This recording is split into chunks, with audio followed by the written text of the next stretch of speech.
more than 1 week na. And parang galit na yata ang Panginoon sa mga walang hiya na mga nagpapatakbo ng ating bansa. Ha? Galing sa corruption, galing sa kung ano-anong mga paglulustay na pera, incompetence in government, mukhang masyado nang naapektuhan ang pamumuhay ng ating mga ordinary na mga mamamayan. At syempre, yung ating mga kababayan na naapektuhan po nitong pagbaha ay galit na galit na rin. At siguro ay dahil dito parang maring mawala na po sila ng tiwala sa mga naunang pangako ng gobyerno dahil sa napakatagal na itong problema, yung mga pagbaha dito po sa ating bansa, sa Metro Manila.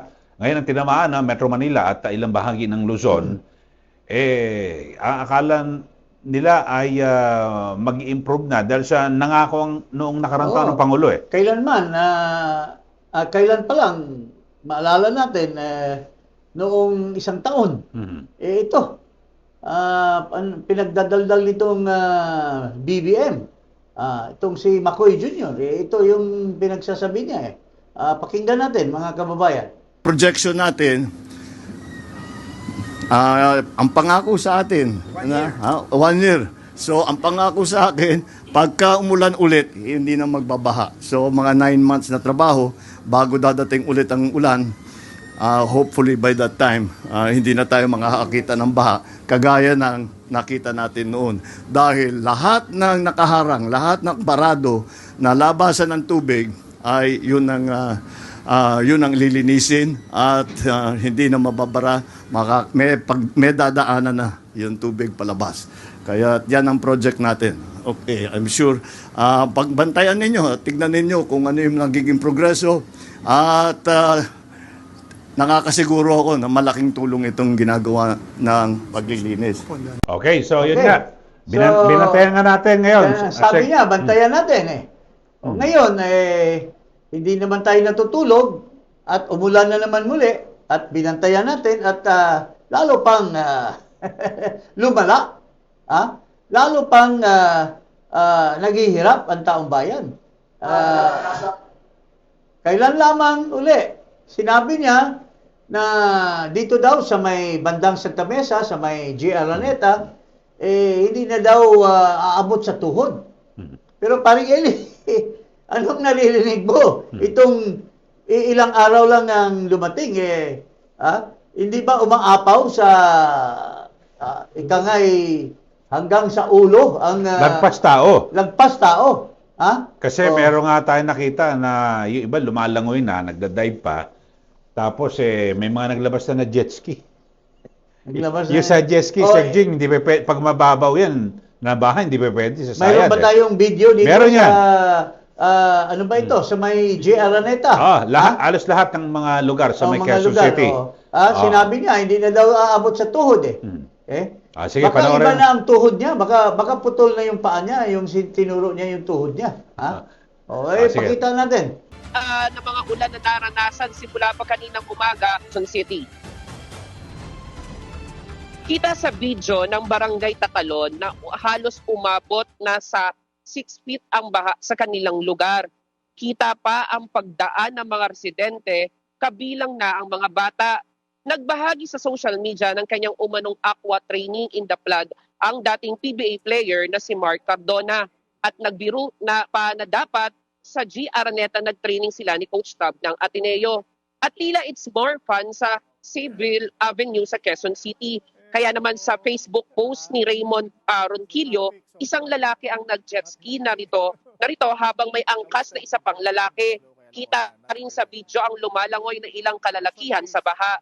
Lagpas taon naman ang baha sa ilang kalsada sa Barangay Katipunan, kabilang na ang Lower Manga Street. Abot dibdib naman sa Middle Manga Street. Kasabay ng malakas na buhos ng ulan. Ayan, Mr. Marcos. Sabi nga naalala ko yung idol ko at naging kaibigan ko si yumaong Ninoy Aquino. Mr. Marcos. Ito naman, Mr. Marcos Jr. Ano pong nangyayari? Pinagyayabang mo, tuhod na lang Bakit nga Ngayon lampas sa tao, sa shoulder. O nasaan na yung pinagyayabang mo? Ha? Mukhang hanggang daldal ka lang, wala namang saysay yung mga pinagsasabi mo.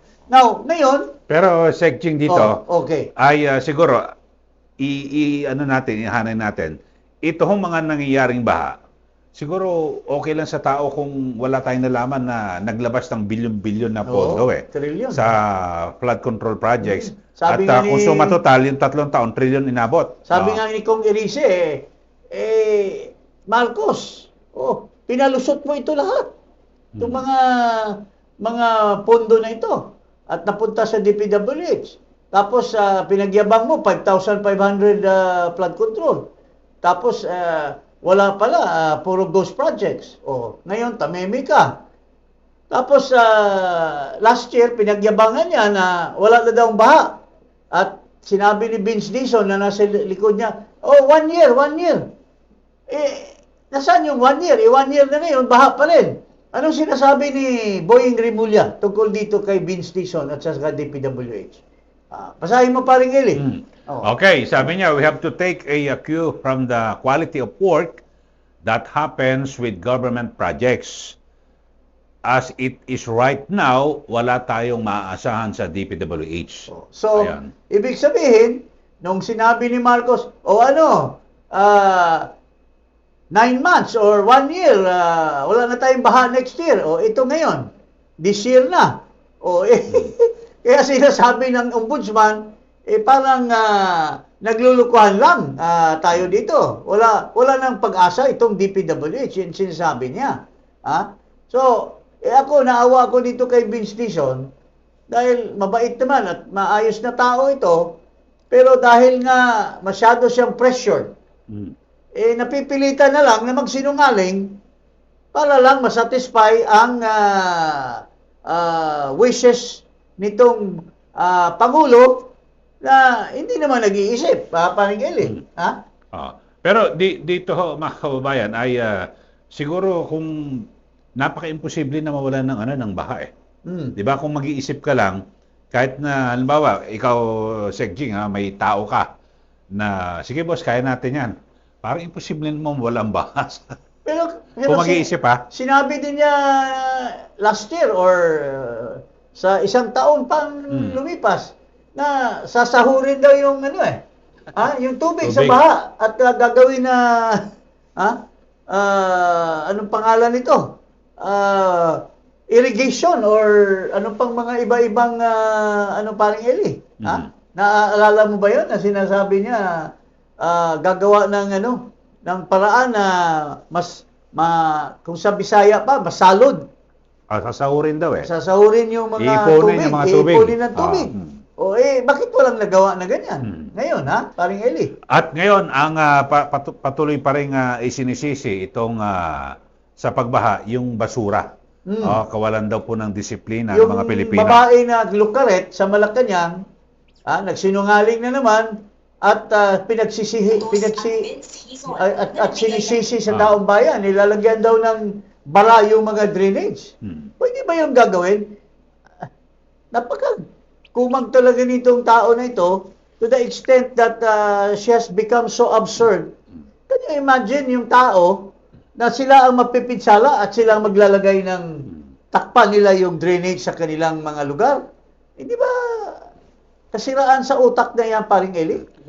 Pero dito, lumilitaw talaga na barado yung ating drainage. Tapos, merong ang report na yung pumping station, biro mo sa tagal ng panahon ng tag-init, tapos nung dumating ang panahon ng tagulan, bigla hindi gumagana. In other words, walang monitoring, hindi man lang na testing. Parang kotse yan Kung may kotse ka, 2 o 3 kotse mo sa bahay, pamilya. Minsan, isa lang nagagamit mo, nakatigil yung sinasabi mo sa driver, paandarin mo yan, maski hindi tayo gumagamit yan, paandarin mo because mayroong yan parang na-i-stack yung sasakyan Ganon din yun doon sa pumping station. Kung hindi mo ginagalaw, hindi mo minomonitor at mini-maintenance, talagang negligence yun, paring Eli. Kung nangyayari niya na nung panahon na kailangan gagamitin, biglang magbubag down. Ha? So, pero ibig sabihin kasi, halimbawa, panahon ng tagulan, parang katulad sa ibang mga kababayan natin sa probinsya o kung saan naman, oy, panahon na ng tagulan. So, kahit na dito panahon ng tagulan, ayusin yung mga, o baka Mag-ready tutulog, tayo. ready tayo, yung bahay ba natin matibay, baka hagupitin ng hangin, Yes, mga ganun oo. lahat Yung iba nga, dahil sa kakapusan ng budget, ang ginagawa nga rito, yung kita mo yung mga bubong, nilalagyan ng mga gulong Yes, oh. or pabigat para Oo. wag sa mga ganun, Para ibig hindi sabihin. malipad. Ibig sabihin, pinaghahandaan. Pero dito, kung darating ang panahon ng tagulan, tapos yung pumping station na hindi gumagana, ibig sabihin, hindi pinaghahandaan. It boils down to negligence. It boils down to people are not doing their jobs. And that's command responsibility from the top. Ha? Kasi kung tinitingala nila yung tao na yan, dating secretary sa agriculture, gusto niya maging secretary, pero hindi naman pumupunta. Hindi naman gumagawa ng trabaho. Tama. Sabihin mo tao, bakit tayo magtatrabaho? Yung malaking sweldo, nagliliwalaw lang, hindi man magsisipot sa atin, this is not giving good example. So, ganun po ang klaseng gobyerno mayroon tayo ngayon, mga kababayan. Ngayon. So, dito ho, mga kababayan, ay siguro kayo na ho mismo ang magsabi at magbigay ng mga panawagan, siguro reaksyon sa Pangulo mismo. Kasi, alam nyo, ang isa rin po sa nakakagulat dito, bukod do sa flood control projects, ay may report na yung ano ba yung may tinatawag na Convergence and Special Support Program. Oo, yung sinasabi ni Dating ni Secretary. dating Secretary Singson, Oo. si Babes Singson, di ba? Ah. Ito si Babes, nakasalamuha ko minsan, nung nakatayo pa yung sinasabi nilang ICI, siya mismo nagsabi na magre-resign na siya roon dahil walang nangyayari. Yung ICI, creation din ni Marcos. Purportedly, para gagawa ng hakbang na magkaroon ng paglilitis sa mga corrupt. Pero ni yung report nga hindi na ilabas Oo. sa publiko kung anong naging rekomendasyon Oo. ng ICI. Ito yung sa ibanggiti ko lang yung sa Convergence and Special Support Program mula 2022 hanggang 2024 ay umabot sa 1.1 trillion pesos. Maliban pa ito sa unprogram. Iba pa 'yon, Maliban pa ito sa mga insertions. Ha? So, saan napunta itong pera na ito? Bakit ngayon lang natin naririnig? Ha? Baka nabulsa na rin lahat yan, paring Eli. Kasi dito ho, yung pag narinig natin, umabot ng trilyon, dapat talagang siguro kung nagamit sa tama, wala na talagang baha. Wala na talaga. Kung totoo yan, Kung nagamit ng tama. Kung nagamit ng tama. Pero kung nagamit naman, binulsa lamang, talagang lalo tayong magdudusa dahil another amount of money is being down the drain. Ha? Kasi dito sa panukalang budget sa 2027, 107 billion pesos naman ang ilalaan pa rin sa flood control. Nako. 107 billion, malaki-laki rin ito. So, saan kaya dapat talagang matiyak at ito pupunta sa tama. So, kawawa na talagang bayan natin. Ha? Wala na talaga tayong pag-asa at gusto pang manatili sa pwesto itong nanunungkulan ngayon, paring Eli. Ha? Okay. So, yun ho, mga kaumayan. At sana ho, ngayon, ayon sa Pag-asa, Segjing, ngayong buwan ng Agosto, talagang magiging maulan. Kasi matindi ho rito, kahit na wala pong bagyo, yung habagat, yan po ang nagbabagsak ng ulan, malakas na ulan. At kapag hindi po inayos ng gobyerno yung ating drainage system, talagang lulubog po sa baha yung maraming lugar, lalo na ho dito po sa Metro Manila at iba pang mga lugar sa Luzon. At saka isa pa rin, Eli, na sobrang naging kawawa din ang mga Pilipino. Dahil all over the world ngayon, parang tatawanan tayo. nilalait tayo ng mga ibang bansa dahil parang naging garbage depositary of the world tayo. Dahil dyan sa napakalawak na garbage na nangyari dyan sa mga ilog, lalo na dyan sa Parañaque. At ito ay lumabas, mga kababayan, doon sa mga news. Broadcast ng mga iba-ibang mga network, Al Jazeera, dito sa ASEAN, mga European countries, and we're everywhere. And syempre, alam mo naman, mga Pilipinos, they're all over the world.